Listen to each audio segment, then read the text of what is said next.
এক দফা এক দাবি প্রত্যাহার করতে হবে তাজা ফল ও ফলজাতীয় পণ্যের উপর আরোপ করা অতিরিক্ত ভ্যাট ও শুল্ক।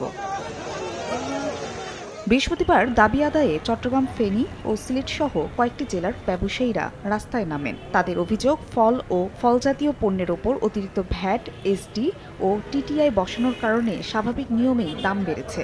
এজন্য ফল কিনতে আগ্রহী নন ক্রেতারা। এতে ব্যবসায় ক্রমাগত লোকসানে পড়ে ধস নেমেছে। আর ফলের চোরাচালান বাড়ার আশঙ্কা করছেন আমদানিকারকরা। ইম্পোর্টাররা মাল আনতে পারছে না, আর আনলেও এই ট্যাক্সের কারণে মালের পড়তা বেশি। এই ট্যাক্সে 130 থেকে 150 টাকা ট্যাক্স প্রতি কেজিতে, তাহলে মানুষ কি খাবে? যদি সরকার এভাবে ব্যাট বসিয়ে থাকে তাহলে আমাদের হাজার হাজার শ্রমিক এখানে বেকার হয়ে যাবে। 2 ফেব্রুয়ারি আগে দাবি না মেনে নিলে সারা দেশের ব্যবসায়ীদের নিয়ে জাতীয় রাজস্ব বোর্ড ঘেরাও করার হুমকি দেন তারা।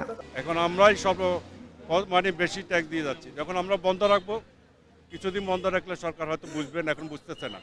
আগামী 4 ফেব্রুয়ারি থেকে সারা বাংলাদেশের সকল বন্দরে আমদানিকৃত ফল খালাস আমরা বন্ধ করে দিতে বাধ্য হব।